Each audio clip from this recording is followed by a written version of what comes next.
అండి, అందరికి నమస్కారం. ఇది మా అమ్మ వేసిన పొన్నగంటి కూర మడండి. ఈరోజు మాది పొన్నగంటి కూర పెసరపప్పు వేసి కర్రీ చేసుకుంటున్నాము. అది కొయ్యటానికి నేను ఇక్కడ కూర్చున్నాను. ఒకసారి వీడియో పెడదాము అని కొంచెం ప్లేస్లో అలా వేసేస్తారండి. అన్ని ఆకుకూరలు ఒకటైపోయాక ఒకటి అలాగా వారంలో 2 రోజులు 3 రోజులు ఇలా ఏదో ఒక ఆకుకూర తింటారు. ఇవి మనం ఇంకా ఇసుక ఉంటుంది కదా, ఇసుక నేల కదండి, బాగా వస్తుంది. అందులో రాత్రి లైట్గా వర్షం పడింది. మనం మంచిగా ఇలా ఆకులు గిల్లు వేసుకుంటే చాలా ఫ్రెష్గా ఉంటుందండి. ఎంత ఫ్రెష్ ఉంటుందంటే అంత ఫ్రెష్. ఇది అసలు ఊరికే ఉడికిపోతుంది. మనం ఇలా ఆకులే గిల్లేసుకోవాలి, ఎక్కువ చేయకుండా. ఇలా ఆకులు కొమ్మలు అవి మళ్ళీ మొదళ్ళకి మళ్ళీ చిగుళ్ళు వస్తాయి. ఇలా ఆకులు గిల్లేస్తే కర్రీకి చాలా బాగుంటుందండి. పెసరపప్పు వేసి ఫ్రై చేసుకుంటే నేను ఆనకి మీకు కర్రీ కూడా చూపిస్తాను. ఇలా ఒకరోజు ఇది, ఒకరోజు గోంగూర. చెప్పాను కదండి, ఇక్కడ అసలు కూరగాయలకు పని ఏమి ఉండదని. ఈరోజు పొన్నగంటి కూరకు వస్తున్న పొద్దున్నే కూర్చొని చక్కగా పేటేసుకొని కింద మడి కదండి, ఆకులు చాలా ఫ్రెష్గా ఉన్నాయి. నైట్ లైట్గా వర్షం పడింది. ఈ మడి వరకు పొన్నగంటి కూర వాళ్ళకి సరిపోతుందండి. వాళ్ళిద్దరే కదా, వాళ్ళకి 4 రోజులకి 5 రోజులకు ఒకసారి వస్తుంది. అలా కోసుకుంటే మళ్ళీ ఇంకొకసారి ఇంకొకటి అలా. బాయ్ అండి. ఇదిగోండి కోసేసాను పొన్నగంటి కూర.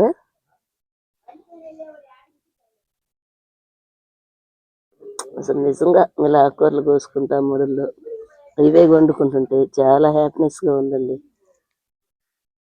ఆరోగ్యానికి ఆరోగ్యము, మన మనసుకు కూడా ప్రశాంతంగా ఉంటుంది.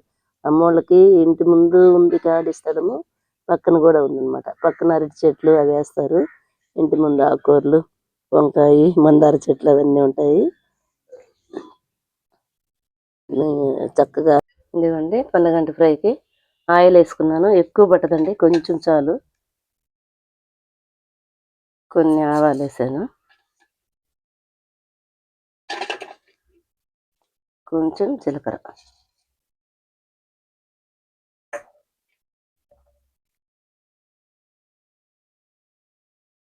అది చిటపట అనేక మనము వెల్లుల్లిపాయలు కొంచెం ఎక్కువ వేసుకోవాలండి. వెల్లుల్లిపాయలు చితగొట్టి వెల్లుల్లిపాయలు వేస్తున్నాను. ఇవి ఎండుమిర్చి. ఇదేనండి పోపుకి దీంట్లో వేసేది, ఎక్కువ వేయ అవసరం లేదు. పోపు కాగాక ఇదిగోండి నేను పెసరపప్పు వేయించినవి ఉడకబెట్టి పెట్టుకున్నాను. ఎక్కువ ఉడక అవసరం లేదండి, ఆ బాయిల్డ్ అయితే చాలు. ఇది పొన్నగంటి కూర శుభ్రంగా ఉప్పు నీళ్ళు వేసి కడిగి పెట్టేసుకున్నాను. ఇది పోపు వేగాక కట్ చేశానండి, సన్నగా కట్ చేశాను.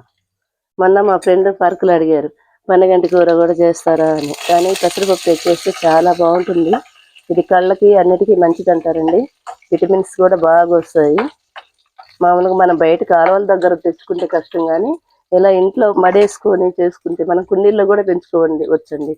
ఒక కొమ్మ వేసేస్తే చక్కగా వచ్చేస్తుంది పొన్నగంటి కూర. అది ఎక్కువ శ్రమ పడే అవసరం లేదు. అసలు ఎప్పటికీ పౌను కూడా పోదు, అది కంటిన్యూగా అలా ఉంటుంది. మనం ఆకులు గిల్లేసుకుంటే అది కంటిన్యూగా ఉంటుందండి. పోపు వేగిపోయింది. ఈ ఆకు ఇలా వేసేస్తే ఇది ఊరికే మగ్గిపోద్దండి. మనం ఇంట్లో దొరుకుతుంది కదా, ఊరికే మగ్గిపోద్ది. ఇది లాస్ట్కి వచ్చేసాక మనము పెసరపప్పు వేసేసి ఇంకా అయిపోతుందని ఇంకా పెసరపప్పు వేసేసి కొంచెం వెల్లుల్లిపాయ కారం వేసుకుంటే చాలా టేస్ట్ ఉంటుందండి పొన్నగంటి కూర. పొన్నగంటి కూర ఫ్రై. పప్పులు అంటే కొంచెం ఆకులు అలాగే ఉంటుంది, కొంతమంది పప్పులో కూడా వేసుకుంటారు. ఇది ఎలాగంటే పప్పు వేరుగా ఉడకబెట్టి వేసుకుంటాం అన్నమాట.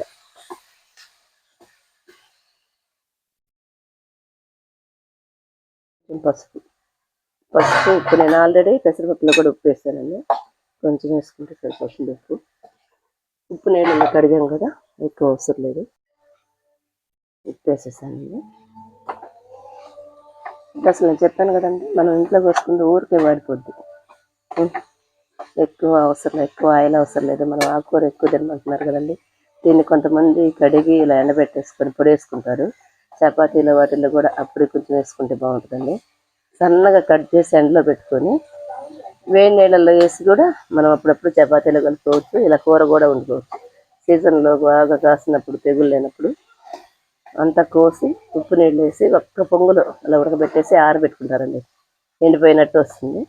మనం వేడి నీళ్ళు వేస్తే మళ్ళీ గ్రీన్ కలర్లో వస్తుంది. అలా కూడా చేసుకుంటారు కూర నిలవ పెట్టుకుని. ఇదిగోండి పెసరపప్పు ఉప్పు వేసి ఉడకబెట్టుకున్నాను కదా, ఇవ్వండి వేగిపోయిందండి. ఎంత 5 మినిట్స్లో వేగిపోతుంది ఈ కూర, ఎక్కువసేపు అవసరం లేదు. బయటదైతే చాలా టైం పడుతుంది కానీ 5 మినిట్స్లో వేగిపోతుంది. అసలు టేస్ట్ అయితే వేరే లెవెల్. మీరే మళ్ళీ మళ్ళీ తినాలనుకుంటారు. వేయించిన పెసరపప్పు కమ్మటి వాసన వస్తుంటాయి.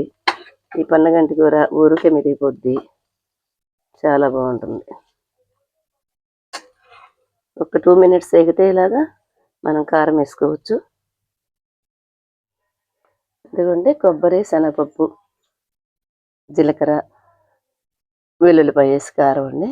ఇది వేసుకుంటే కొంచెం ఎక్కువ బాగుంటుంది టేస్ట్. కొంచెం ఎక్కువ పొడి వేసుకుంటే మనం రైస్లో కలుపుకున్నా చాలా బాగుంటుంది. నేను 2 స్పూన్లు వేసాను. మీరు ఎవరన్నా ఒకసారి ట్రై చేయని వాళ్ళు, ఎందుకంటే మా ఫ్రెండ్స్ అడిగారు నన్ను పార్కులో, పన్నగంటి కూర చేస్తారా పెసరపప్పు వేసి అని. ఒక్కసారి ట్రై చేయండి, చాలా బాగుంటుంది, హెల్త్కి కూడా మంచిది. ఒక్కసారి ట్రై చేయండి, చేయని వాళ్ళు. చాలా టేస్ట్ ఉంటుంది. బాయ్ అండి. అందరూ మా ఛానల్ సబ్స్క్రైబ్ చేయండి, లైక్ చేయండి. ఏమన్నా తప్పులుంటే కామెంట్ చేయండి. నమస్కారం అండి. టేస్టీ హెల్తీ పన్నగంటి పెసరపప్పు కూర రెడీ అయిపోయిందండి, ఫ్రై.